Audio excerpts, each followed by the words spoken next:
tarde.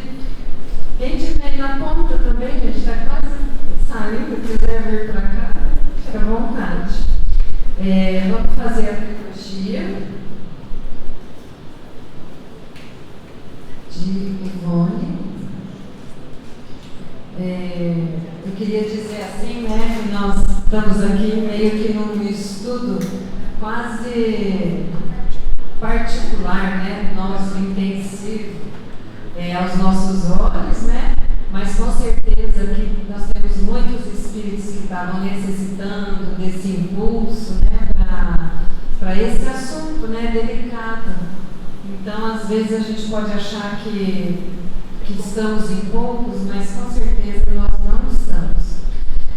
Mas eu queria agradecer, como o Wagner me lembrou, né, a gente só está aqui reunido hoje por conta de todos esses outros espíritos que desbravaram realmente, né, a doutrina com coragem, com determinação, para que a gente tivesse um conteúdo tão grande, tão rico, né, sobre a doutrina, né, a doutrina nossa de Kardec, mas a doutrina dos espíritos, né? Então, e também assim, vai ser muito rápido aqui, porque a gente vai falar de 5 livros, então é muito rápido, né? Então eu peço desculpas pela pressa. E também assim peço desculpas às vezes pela pronúncia de alguns nomes que a gente não tem hábito de dizer, né? Então às vezes, se alguém sabe falar melhor, né? Às vezes vai reconhecer que poderia ser diferente. Mas eu falei de início, né? O que nós temos aqui em comum a todos é muita boa vontade e estarmos vindo para que viemos aqui mesmo, divulgar a Ivone, seus livros e suas obras. Então aqui, Chico, né, ele tinha grande admiração por essa companheira feminina da mesma época dele, porém ela trouxe um conteúdo diferente para a doutrina espírita, tão importante quanto o dele, e que o dele a gente já vem batendo em estudos, né, é fácil da gente entender. E agora chegar nos tempos de estarmos aqui conhecendo algo um pouquinho mais,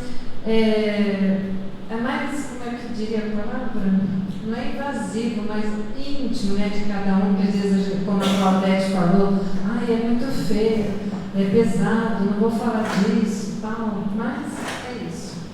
Então, nós vamos encontrar, assim, esse quadro várias vezes e um outro também, para que a gente possa ter entendimento dos personagens, porque como vocês veem ali, ó, são vários nomes, vários anos, vários países, então vai estar envolvendo muitas datas, lugares, então o quadro é bom para que a gente possa assim se reorganizar.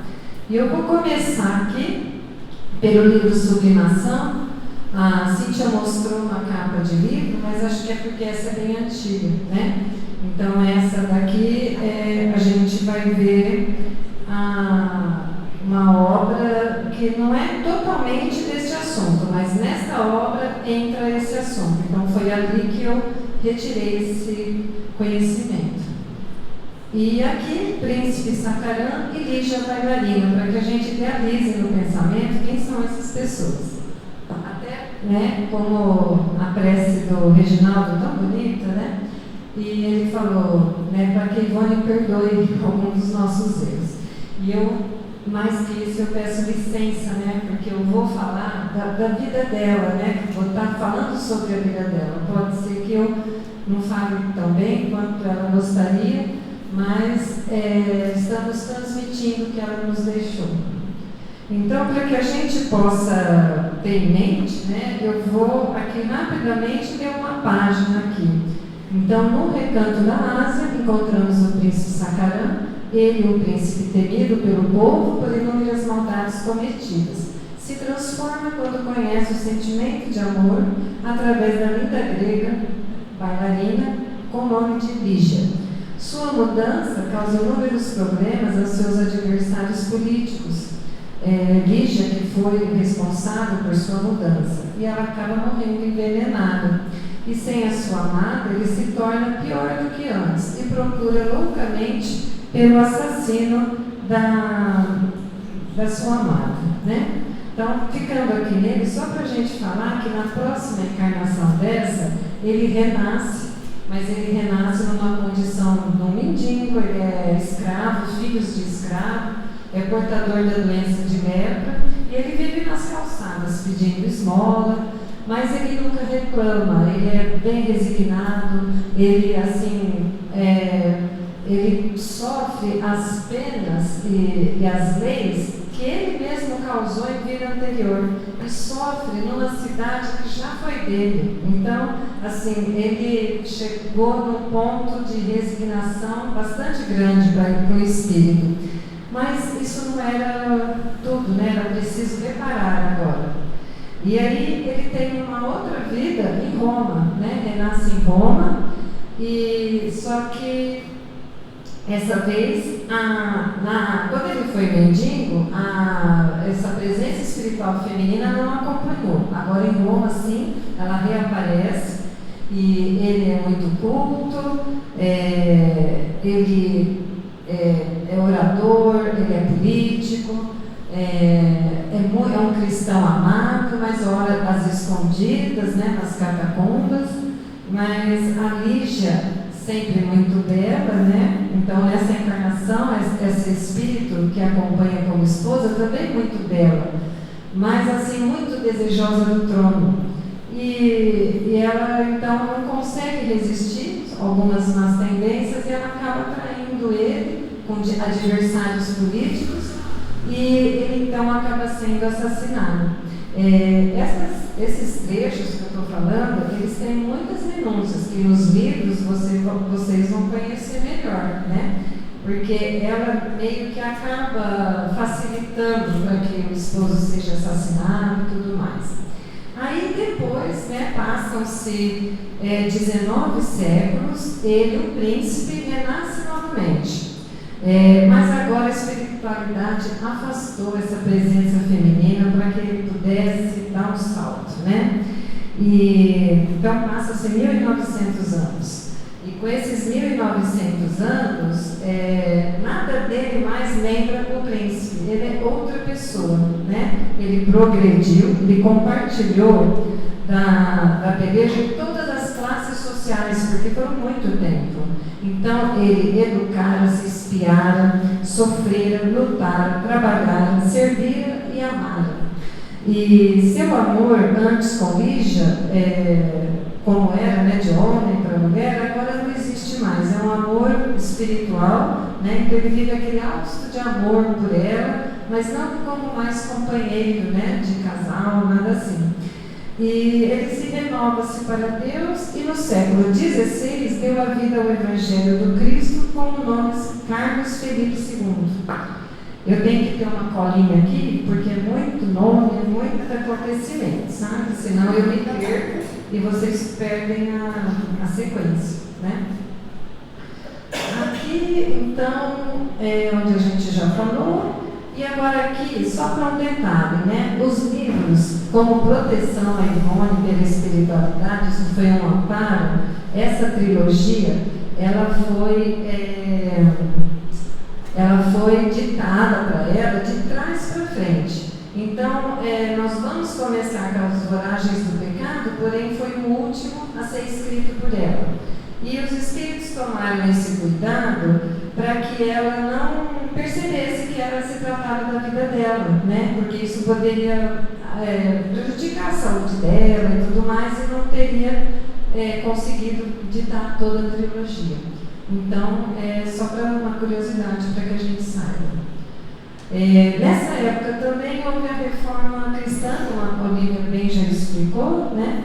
E durante essa reforma aconteceu a noite lá, né, de São Bartolomeu também, né? Isso tudo no ano de 1572, século XVI. Aqui a figura de Catarina, para que a gente relembre dentro da história quem foi ela, né? E esse casamento que a Olivia comentou, ele atraiu muitos, né, dos protestantes, os chamados huguenotes. Então foi onde eles vieram com o intuito, mas eles depois foram perseguidos, né? Aquilo atraiu para a festa, mas depois despertou, então, quem eram esses protestantes? E eram muitos, né? Então, é por isso que houve essa batalha, né? Porque tinham medo de perder o poder, né? A Igreja Católica. Então, passando aqui, só para que vocês vejam, né? Hoje, um lugar tão visitado mundialmente, né? Quem às vezes tem oportunidade de estar passando por esses corredores, visitando o museu, né, do Louvre, tão conhecido, foi cenário, né, de histórias que, se a gente procurar na literatura, nós vamos encontrar que é o mais fascinante da doutrina espírita. É esse detalhe, que a gente vê essas histórias, você entrar no Google sem nada de espiritismo, você vai encontrar essas histórias, né? Isso, né, são a oportunidade da reencarnação, né? Então, onde já estivemos nós também, né? Tem muitos palestrantes, os oradores, que comentam terem vivido nessa época, estarem até nesse recinto, né? Como Divaldo, Chico, tem muita coisa nesse sentido. E aqui o livro que nós vamos iniciar nas voragens do pecado. Então, esse livro é o primeiro da trilogia, para que vocês entendam onde nós estamos, assim, situar. Nossa, onde aconteceu isso no mundo? Foi ali, ó, na divisa entre a Alemanha e a França, cortado pelo Rio Reno. Então, essa passagem que a gente vai encontrar agora vai ser ali nas margens do Reno que aconteceu a história desse livro. E para que a gente possa, então, aqui entender, nós já passamos aqui, ela bailarina, né? Ele, o príncipe Sacarã. Agora nós vamos mudar no personagem. O príncipe Sacarã vai ser Carlos Felipe II e a Lígia vai ser Ruth Carolina. Nós temos aqui embaixo Luiz de Narbonne, Frederico de G, Monsenhor de B e Otília, a noiva de Carlos, e Reginaldo, um outro personagem. Então, nós estamos neste livro aqui agora. Então, cada vez que a gente mudar de livro, eu trago o gráfico para que a gente possa estar entendendo. Então, um pouquinho resumidamente, em Fronteiras Renanas vivia uma família de filântropos, conde Carlos Felipe de La Chapelle, com seus 5 filhos e uma filha. O primogênito Carlos Felipe II, além de médico, fora grande cavaleiro honrado, poeta, vivia em atendimento a sofredores à margens do Reno. Era um pregador do Cristo. A família vivia de forma fraterna, dividindo com mais necessitados suas colheitas fartas. Eram protestantes e também chamados por huguenotes.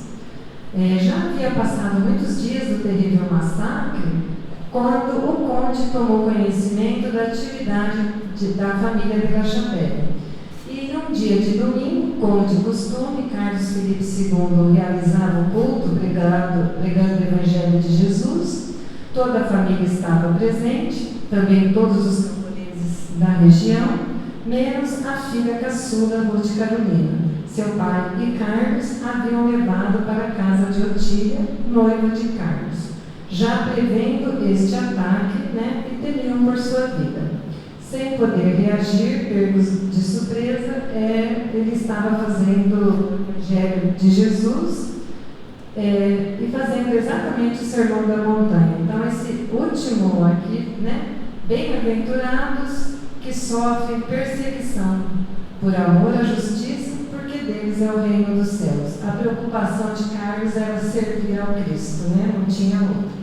E uma curiosidade, nessa vida, já nessa família, o conde Carlos Felipe I era uma das encarnações de Bezerra de Menezes. Então, ele foi realmente pai também da Ivone, né, agora a nossa Ivone, mas ali como Ruth Carolina. Então, para que a gente possa dar continuidade. Aqui, Otília, Ruth Carolina e Luiz de Narbonne. Então, esse soldado, né, que praticamente ele que conduziu esse massacre à família dela, aqui as jovens, né, Ruth Carolina e Otília, que é a noiva que não se consumou, mas que agora a gente vai entender um pouquinho. Otília era nobre, né? Tinha um nome, tinha dinheiro, morava na corte. E então o pai e o irmão tiveram esse pressentimento que algo iria acontecer de ruim ali para eles, né, no castelo onde eles moravam. E ele falou: olha, vamos levar ela daqui porque precisa tirar ela, pôr ela em segurança. E aí levaram ela para a casa de Otília. Só que assim, depois que foi consumado esse massacre, elas ficaram sabendo, a Otília se revoltou muito por conta do que ela não iria mais casar. Esse era o desespero dela, ela perdeu o noivo. E a Ruth ficou também conformada, porque ela perdeu toda a família. Mas a Ruth, ela tinha sido evangelizada pela família, por isso que foi tão protegida, né? Imagina o pai, uma encarnação de Bezerra, Carlos Felipe II também, meu irmão. Então, ela não tinha assim, aparentemente, a gente pensa que ela não poderia ter esse sentimento, mas ela teve, ela ficou muito revoltada, então esse sentimento fez com que ela se unisse aos sentimentos de Otília. E Otília já tinha uma saúde meio frágil, né?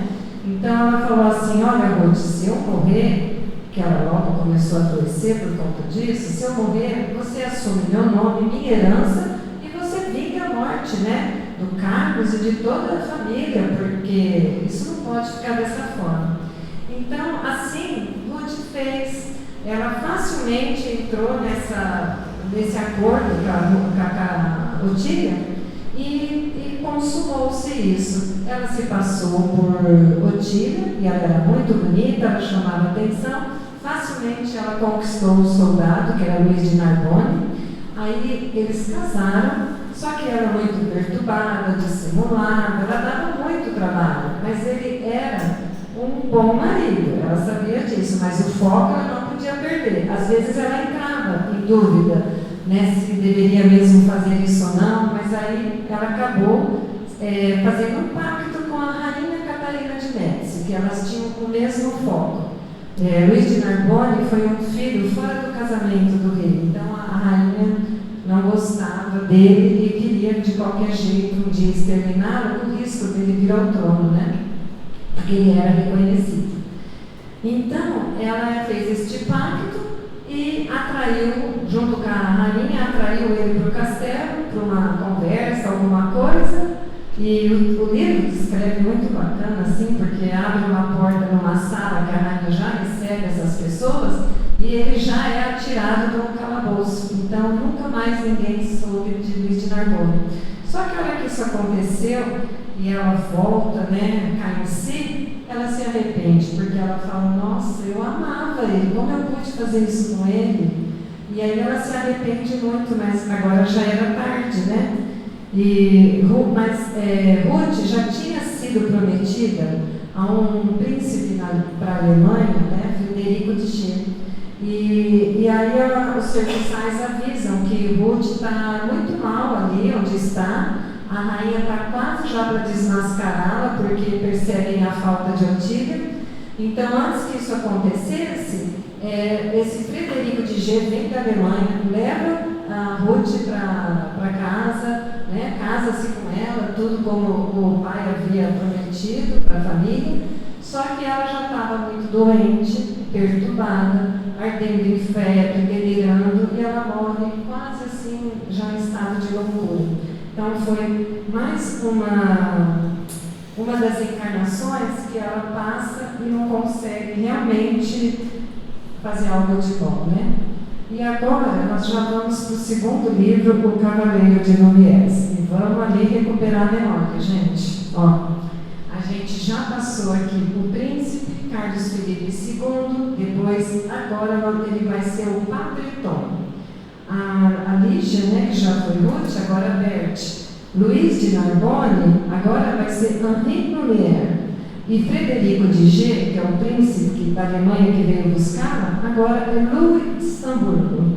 E Monsenhor de B, que era o tutor de Luís de Narbonne, agora vai ser Arnaud de Lumière. E Reginaldo agora, Ferdinando de Gors, um conde. Então, vamos prosseguir a história. E essa história se passa já num outro lugar da França, nessa região da Bélgica, no ano de 1680. Vamos ver aqui a descrição dos personagens. Padre Tom e Padre Rômulo, né, que seriam o Conde Filipe I e o Conde Filipe II. Então seria Bezerra e o nosso príncipe, né, desde o início. Eles continuam seguindo a pupila por várias encarnações, como a gente viu aí nos trabalhos já de hoje. Aí Berthe, né, Somerville, uma órfã, Louis, um primo, Arnaud de Lumière, o sogro, Henri Lumière, o filho, né, que é o marido da Berthe, e Conde Ferdinando de Gordes. Deixa eu ver para cá, não, para cá. Vamos ficar aqui para que a gente pense aonde isso tudo aconteceu. Então, nessa época, a Ruth vivia com uma família de tios porque ela era órfã. Mas logo a tia falece e o pai resolve sair daquele lugar, mas não quer levar ela. E ela tinha um primo, o primo Louis, né? E que até eles se davam muito bem, mas o tio obriga o filho a seguir com ele. Então os padres arrumam uma outra família para que ela possa ficar. E Arnaud de Lumière acaba acolhendo Ruth na sua família, né? Ele tem um filho apenas, a esposa dele tinha muito carinho por ela, tinham ela como uma filha. E passado algum tempo, ela sempre linda, maravilhosa, muito bonita, chamava a atenção, logo seduziu, né, esse que era o filho da casa, né, Henri Lumière. E eles acabam casando.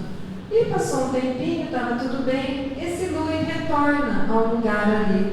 E como ele já era amigo de Henri, né, de antes da infância, ele começa a estar mais vezes por ali, e aí ela desperta a paixão. Era aquele que eu gostava, não é esse mesmo que eu casei. Já se encanta com ele e resolve fugir com ele.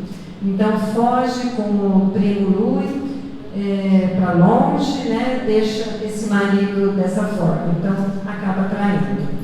E o primo, ele era um pintor, um artista, ele vivia da arte. E ele tinha uma pessoa que o protegia, que comprava tudo que ele produzia, né, as suas obras de arte. Ele era delicado, tinha saúde frágil. E assim que eles chegam nesse lugar, ela é apresentada, né, para o conde Ferdinando de Gordes, e ele põe o olho nela e ele fala: nossa, parece que eu conheço ela de outras vidas. E com a beleza dela se encanta. Começam ali a convivência, mas ele se aproxima muito de Berthe, e daí já começa a galantear, elogios, e ela não resiste de novo.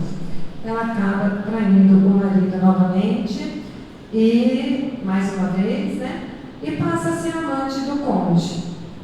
O marido, né, que agora é o Louis, né, que é esse primo, que ela vive com ele acaba descobrindo que está tendo algo entre eles, o conde Ferdinando e ela.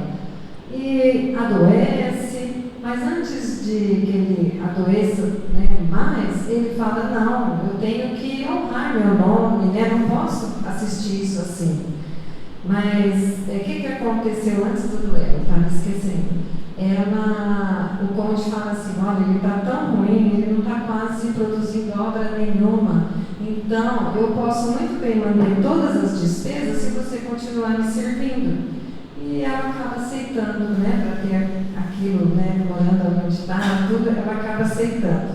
E então foi nessa hora que o Louis, o primo, o companheiro dela, falou: não, eu tenho que honrar o meu nome. E assim, ele pede um duelo. Imagina uma pessoa que nunca pegou uma arma, só no pincel, um artista, pegar uma arma. Então o conde meio que trapaceou para se garantir, e no duelo ele acaba falecendo, lógico.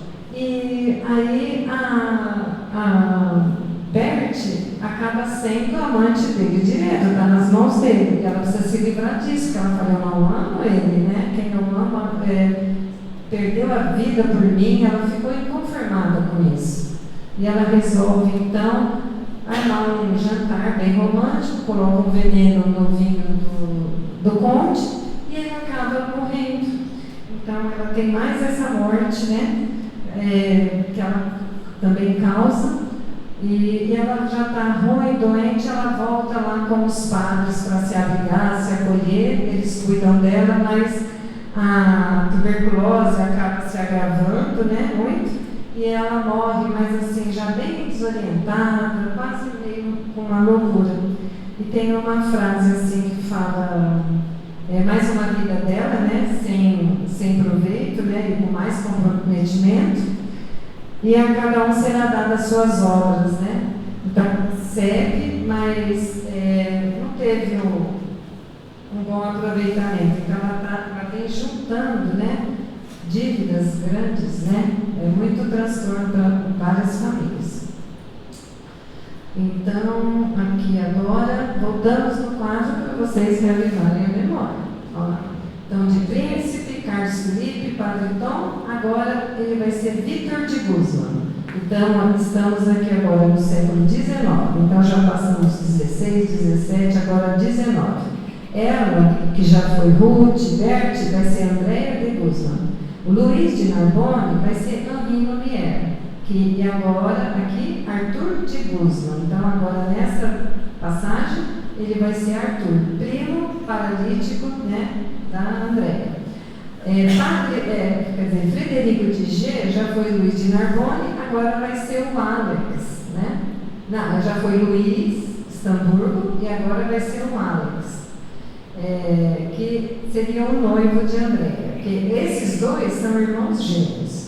Arnold de Lumière, um obsessor, e aqui Ferdinando de Góes, Marcos Villiers. Mas dá para a gente entender. Então, este é o livro, a capa do livro que nós vamos iniciar. Este aqui é o lugar onde nós vamos estar vivendo, né, o cenário. Em Rennes, antiga capital da França, a Bretanha é uma península de xistos, que são lâminas de granito, né, banhada dos três lados pelo oceano. Eu adoro me localizar, vocês já perceberam, né? Então, aqui para que vocês entendam, né, a costa da Bretanha. E isso aconteceu, né, à beira desse penhasco, mais ou menos, né, nesse castelo. E para os personagens. Então, nesta região da França, viviam no castelo a nobre família de Guzmán, conde Joseph Hugo, condessa François-Marie, o primogênito Victor, a filha mais nova Andréa, os sobrinhos gêmeos Arthur e Alex, e complementando os personagens, o obsessor Arnold e o amante Marcos Villiers, né? Deixa eu ver se agora se eu passo para frente, aqui não, então para cá. Ficamos aqui nessa imagem para a gente falar. Numa noite de Natal, estava reunido toda a família, vieram parentes de longe para aquela ceia, e na mesa o pai, o conde Joseph, né, ele dá a mão da filha primogênita Andréa para um sobrinho dele. E ele não dá para o sobrinho paralítico, né? Ele dá para o que não é paralítico. E ele dá um prazo de 3 anos, né? Seria um noivado de 3 anos, para que consumasse esse casamento. Enquanto isso, ele fica estudando na França e ela preparando-se para o casamento. Só que nesse instante, assim que acontece essa anunciação desse noivado, o obsessor, que é o Arnold, ele se revolta, né? E esse Arnold acompanha Andréa desde o berço. E ele... Eu tenho 4 minutos? Susto. Você fez assim. Então, o que acontece? Porque a ideia era que pelo menos o filho que já tinha sofrido suicídio, agora se casasse, né? Lembra no quadro aqui? Que ele era Henri, né? Filho de Lumière, de Arnold de Lumière. Então, ele queria que este fosse o noivo a ser sugerido, mas não foi.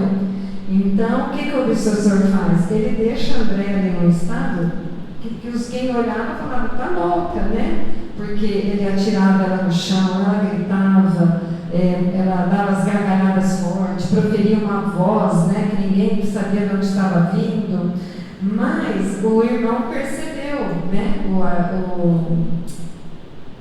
o irmão Victor, né, ele percebeu, ele falou, não, isso aqui é uma obsessão, porque ele havia chegado há pouco tempo do Oriente, né, e ele estava estudando sobre as crenças reencarnacionistas, esse assunto, né, para ele chamava a atenção, então ele já sabia um pouquinho. Aí ele pega e leva ela rapidamente para a biblioteca, ele tira a irmã de lá, leva para a biblioteca e ele começa a ter um diálogo com o obsessor.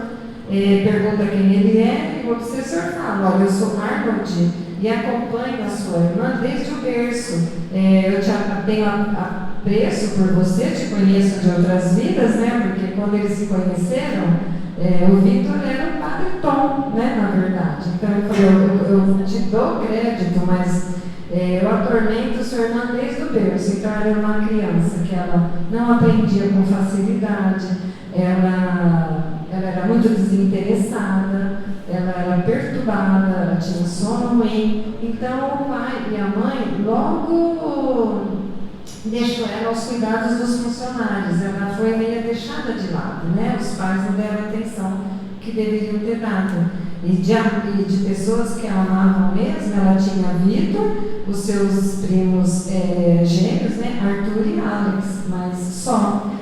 Então, ele falou, olha, me deu um prazo, e Alex, né, para falar por que ele era paralítico. O Alex, ele tinha crises de epilepsia. E numa das brincadeiras no castelo, lá nas muretas, ele teve um ataque, ele se equilibrou e caiu. Brincando com a Andréia, ele caiu e ficou paraplégico. Então, aqui no livro consta, né, esse detalhe, essa observação, que estes fatos são resultados de sequelas do suicídio em vidas anteriores, pois que segue a vítima por séculos, na maioria das vezes. Então, esse ocorrido tinha, né, um porquê de ser. E voltando então à conversa ali com o obsessor, o Victor falou, olha, me dá 2 anos que eu consigo evangelizar minha irmã e eu vou conseguir, ela vai se modificar. Me dá essa confiança. Ele falou, olha, eu até estou assim para você, mas vamos combinar uma coisa. Qualquer deslize que ela cometer, eu assumo, eu pego ela de volta para mim. E eu que vou viver a vida dela. Só que ele fala assim, mas vou te falar uma coisa, ele previne o nobre irmão, ele fala, sei que você não conseguirá, pois Andréia é leviana, traidora, mulher sem moral e não resistirá às suas próprias más tendências. Mas você quer, eu te dou essa chance. Então, assim, ele começa. E ele faz evangelho lá, todos participam, os funcionários.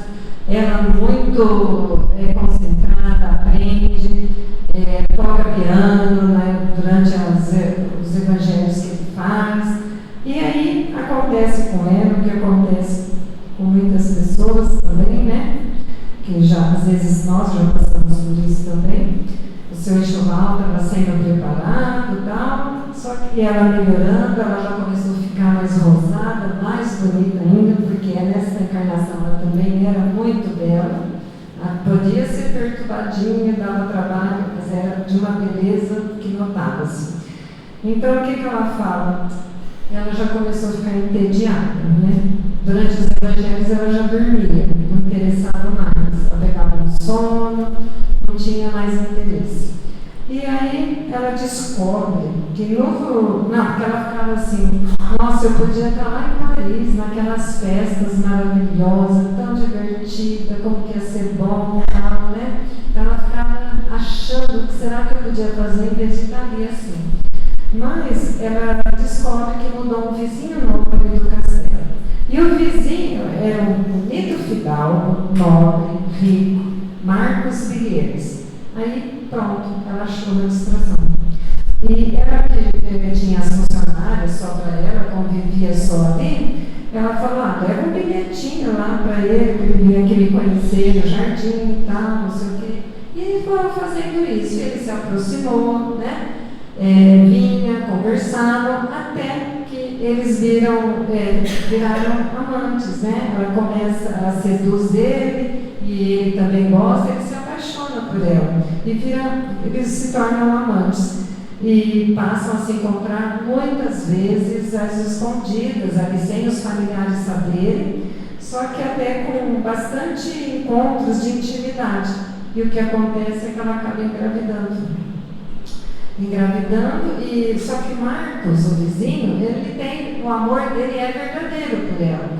Assim que ele sabe que ela falou que estava grávida, ele reconhece a situação e vai, procura o conde e o Vitor, o irmão, fala o que está acontecendo e diz que ele quer esse casamento, essa união, porque ele ama e vai dar tudo certo. E a família muito chateada, constrangida, mas tem que aceitar e consumar esse casamento.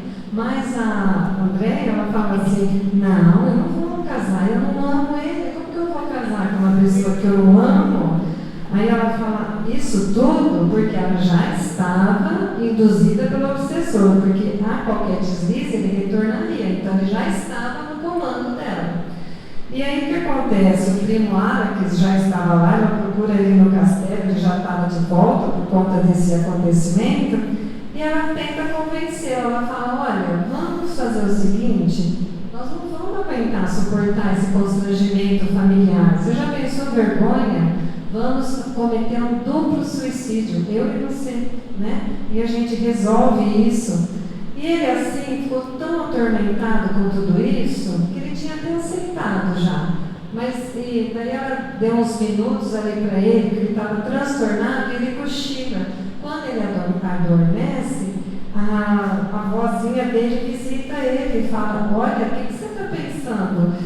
Não pode, isso não é a solução, não é isso que você tem a fazer, não.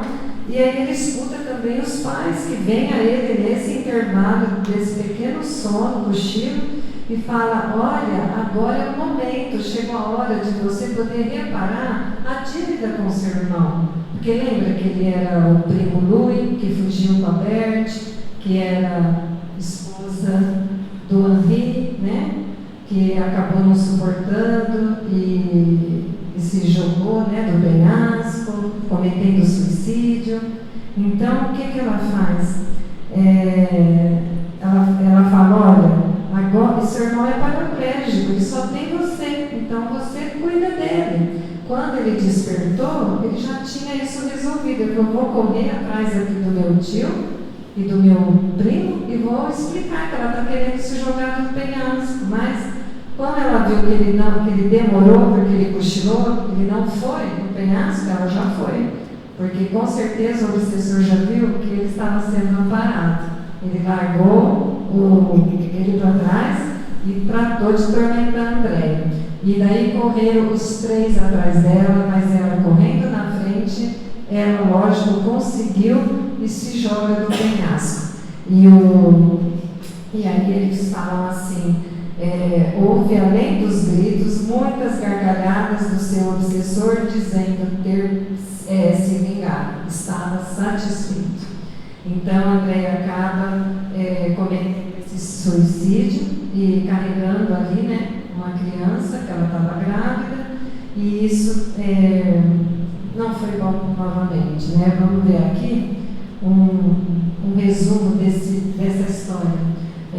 A família não conseguiu suportar a dor da tragédia e da vergonha e abandona o castelo. A mãe, em vias da loucura, cometida de tristeza e o remorso. Vitor segue seu caminho, aperfeiçoando seus conhecimentos na crença, na nova filosofia da imortalidade da alma.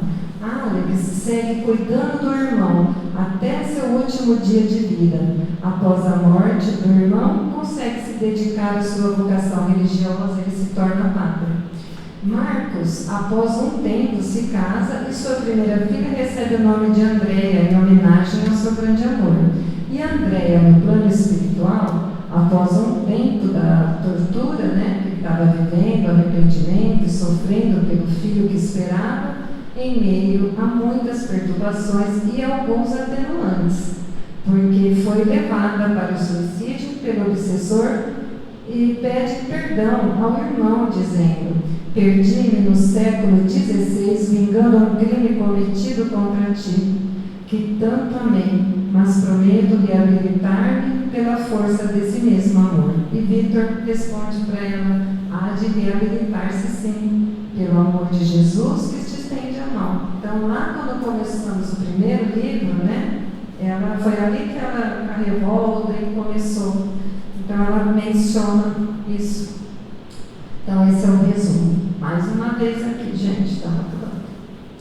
Então, agora, aqui do século XIX, ainda no século XIX, mas bem anos à frente, a gente tem aqui agora Ramiro de Montauban, a cigana Nina, mas agora a gente já vai estar na Espanha, né? Então, aqui a gente não tem alguns outros personagens, mas temos a Constância, né? A noiva Constância. Então, vamos ver mais essa história. Então, já não estamos mais na França, estamos na Espanha, e agora essa história se encontra aqui em Madrid. E essa história também, esse conteúdo encontra-se nesse livro, né, que ele tem vários assuntos e também consta este daí. Aqui os personagens: Ramiro de Montauban, o filântropo, né? Nina, a cigana bailarina, Constância e o amigo Carlos. Deixa eu ver. Aqui, vamos ficar aqui no livro. Então, vou agora para falar. O Ramiro de Montauban, ele era um herdeiro da nobreza espanhola. Ele era só, né? Médico, filósofo, pianista, culto, possuidor de coração nobre. E o livro tem uma frase que ele fala: um homem avançado à sua época. Eu concluo, na minha opinião, que é avançado para a época de hoje ainda também, né? Porque é um espírito sem igual de tanta nobreza, né? E também me chama a atenção que, para que a gente saiba, né? Qual que é a importância, né, de uma condição que a pessoa renasce na vida, né? Se ela tem menos condições financeiras ou se ela possui mais condições. O importante é o que eu faço com a minha menor condição ou com a minha maior condição, né? Como que eu emprego isso na minha vida? É essa que faz a diferença em nós, né? Então, ele era noivo de Constância. Constância também de família nobre. Aí os atributos de Constância: porém, orgulhosa, não gostava dos pobres, não aceitava como noivo a acolhida que ele tinha aos necessitados do hospital, tudo de graça, principalmente ainda porque ele ainda trazia para a casa dele quando ele achava que tinha que ter melhores cuidados. Então, ela era o inverso, né, dele. E com a sua herança, o Ramiro mantinha o hospital juntamente com o seu amigo Carlos, porque eles tinham muitas afinidades. Eles eram como assim, dois irmãos, e os dois eram adeptos da doutrina espirituais e amavam o Evangelho do Cristo, né? Tinham essas afinidades. E um dia, então vou começar a história deles. Um dia Ramiro estava indo com a Constância numa apresentação de teatro lá em Madrid, e teve uma mudança de trajeto. Ele precisou mudar, a carruagem passou num outro lugar. E quando passou nesse lugar, ele avistou num bar uma cigana dançando, e aquilo chamou a atenção dele. A hora que ele olhou, a Constância já percebeu, e ali ela já se fez inimiga, né, daquela bailarina, da Nina. Então foi ali que começou. E aquilo tormentou ele durante lá o teatro. Na volta ele levou a Constância na casa dela e falou para o cocheiro: passa de novo no bar, eu vou lá naquele bar ver aquela moça. E ele chegou no bar, entrou, sentou-se, e logo ela veio dançando perto dele, deixou cair a roupa, deixou os seios à mostra, ele levantou rápido, pôs uma capa nela, cobriu e com firmeza falou: sente-se aí.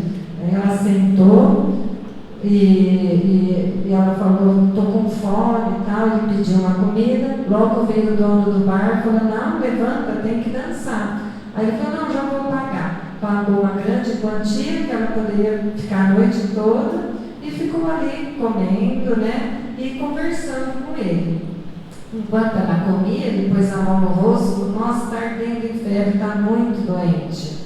E ficava olhando para ela assim. Confessa que tinha alguma coisa estranha ali nela, porque numa sessão mediúnica, um tempinho atrás, tinham falado para ele que a irmã dele, né, de vidas passadas, que tivera se suicidado, voltaria a estar por perto, ele ia poder ajudá-la. Então ele falou assim, eu tive aquela mensagem, mas será que é essa daqui? Ele ficou meio em dúvida.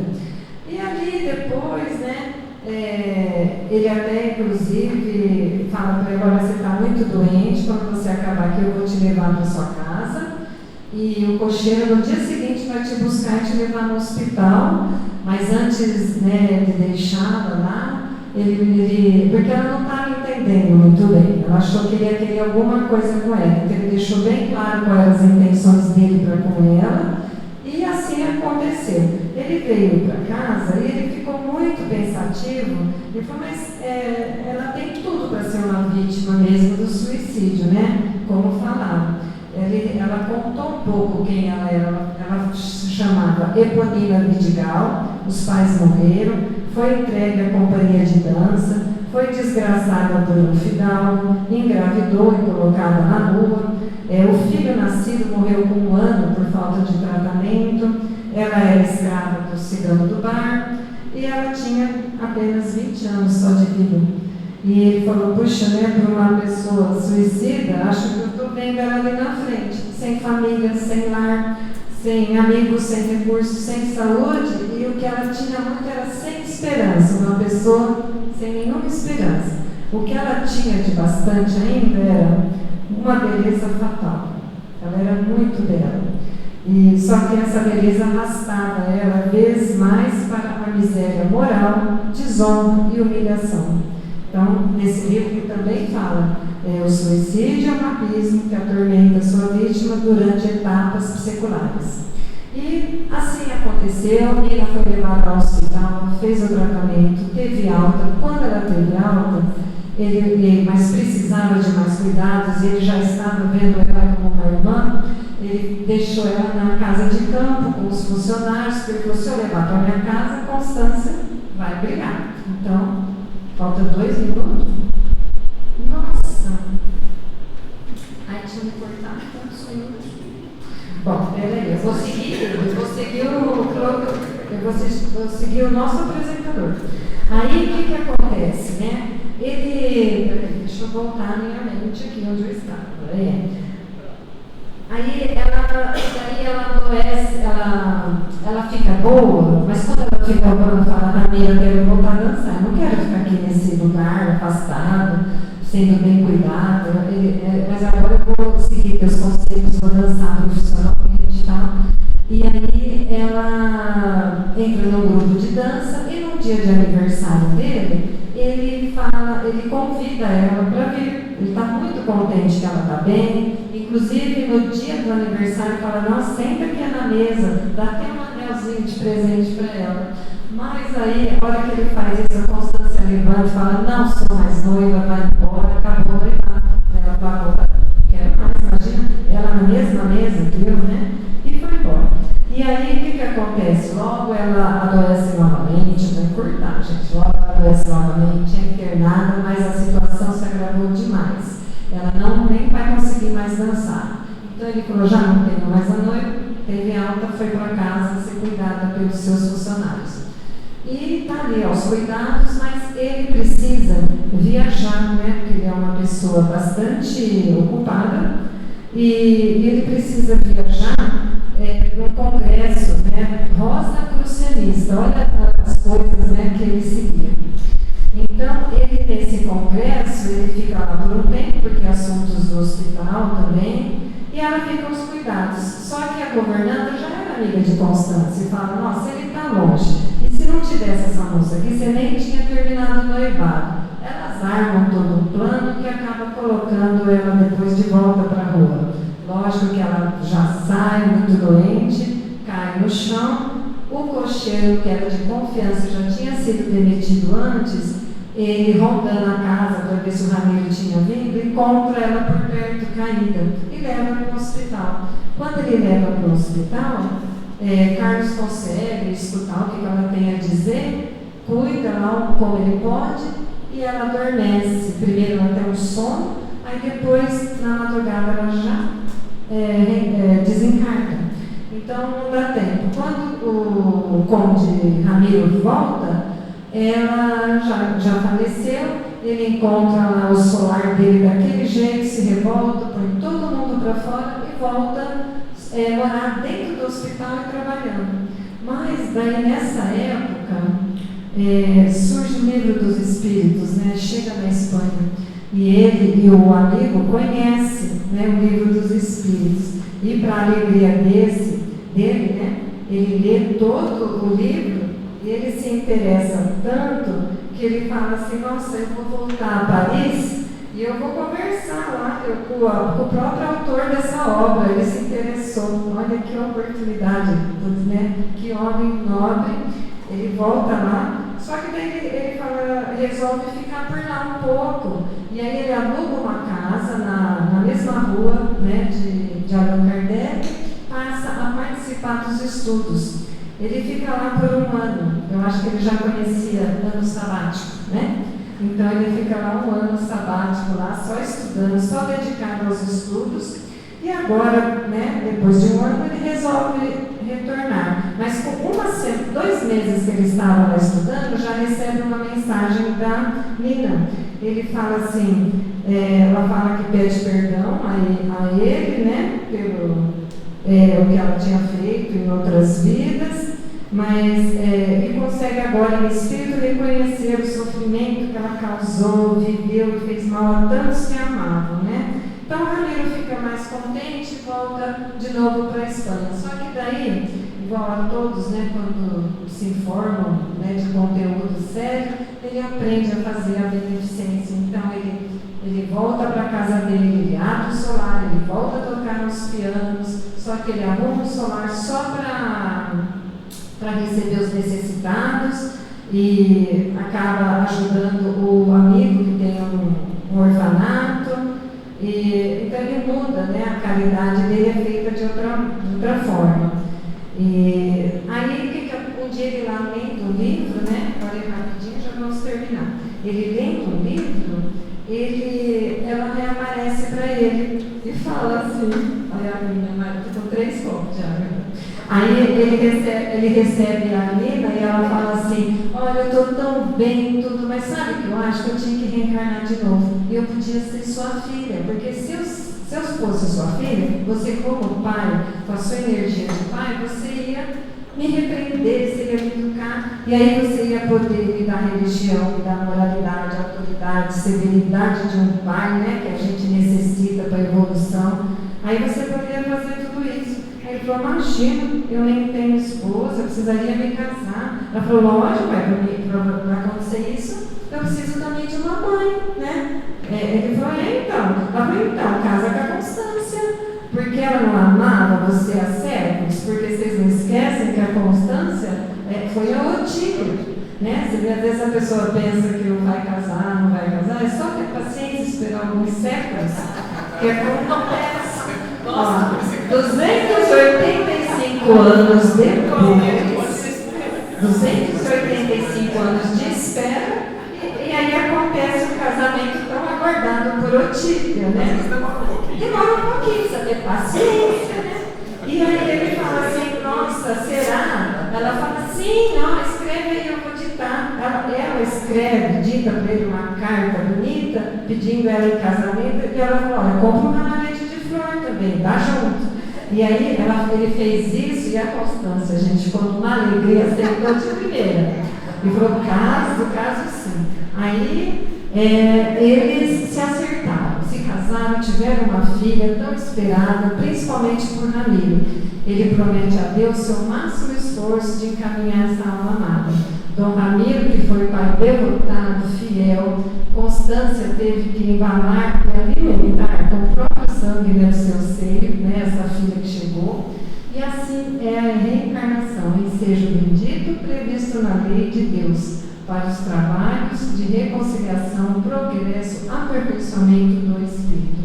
Então, Santo Agostinho, né, vocês encontram esse aconselhamento tão importante, né, para os pais. E aí, o que acontece? Deixa eu ver. A Leila, ela se casou muito cedo, né? E ela se casou muito cedo, ela casou com o Roberto Canavejas, né? Que é a filha, então amada. E olha, essa menina, ela tinha tudo, porque primeiro ela era pianista como o pai, né?